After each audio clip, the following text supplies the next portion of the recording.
Things first, before you start, just a quick review on some bits and pieces you're going to want to have to hand before you get started. Obviously your fish filleting knife, it's a knife with a flexible thin blade that works really well to get up against the bone of the fish for a nice clean filleting.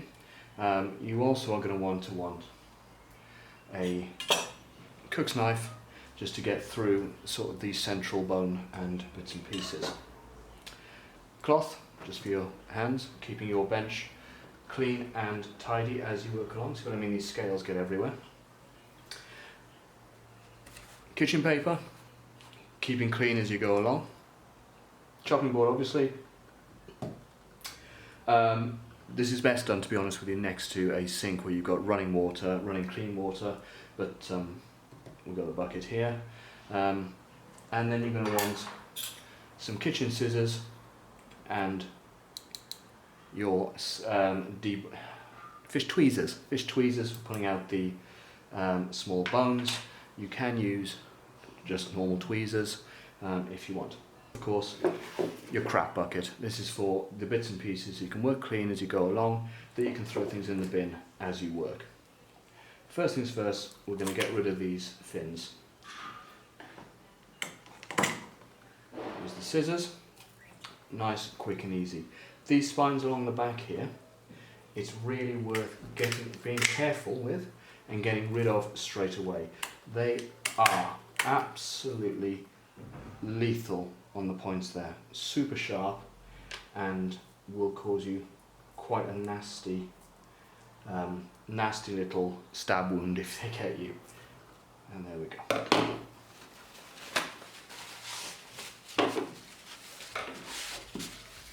Here's your fish then, ready to fillet. Now, I find the easiest way to do this is to have the fish facing towards you.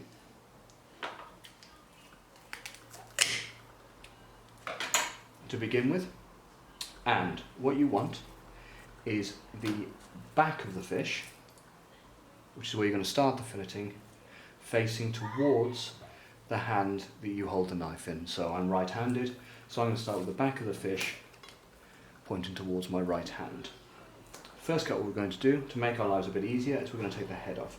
You can feel there where the skull of the fish ends, so just cut down and into the fish on both sides. You can see there where we come to the point with the bone.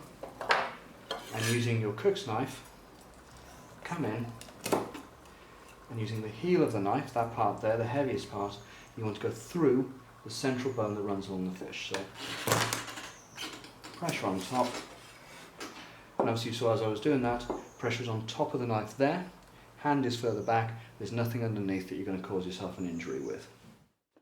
So to come to the fillets then, what I prefer to do is, the easiest cut to make is this one. So I tend to leave that until second, just because the second fillet is slightly more difficult to take. So if you start with the side that you're going to find more difficult, it balances itself out. Now, this first cut, this is the one where you have potential to slip and to hurt yourself. So, nice sharp knife, hand on top, thumb over here, and let the knife do the work. Okay, it's really important to note there's no forcing into the flesh. That way you're going to slip and you're going to cut yourself. So, nice simple cut. There we are, just along one side of the backbone of the spine there. And you can see inside we've just started to cut. Now, this is where the flexibility of your knife comes in. You're going to use that backbone as a guide, so you can push the knife against the bone there.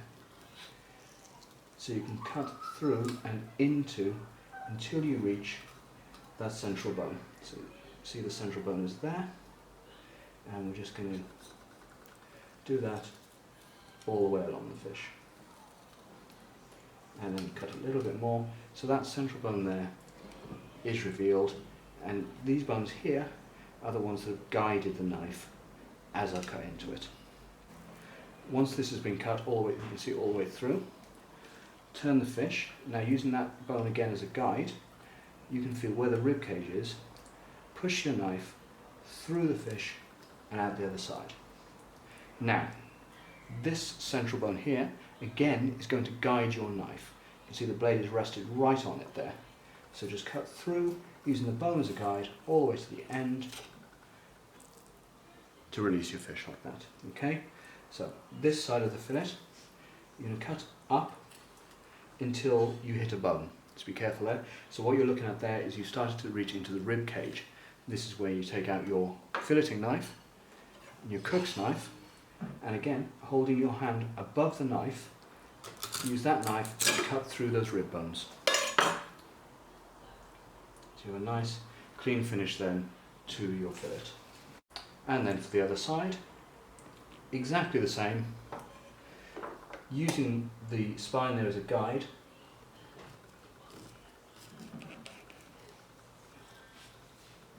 These backbones again, guiding your knife, pushing it against there.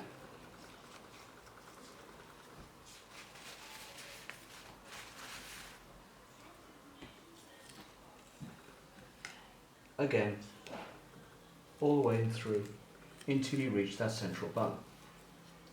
There it is again. Same thing as before. Flip it round, your knife pressing against that bone there, comes through to the other side of the fish, and then using the bone as a guide, all the way through to the tail, release the fillet, and it stands free again. Again, up there until you hit the bone.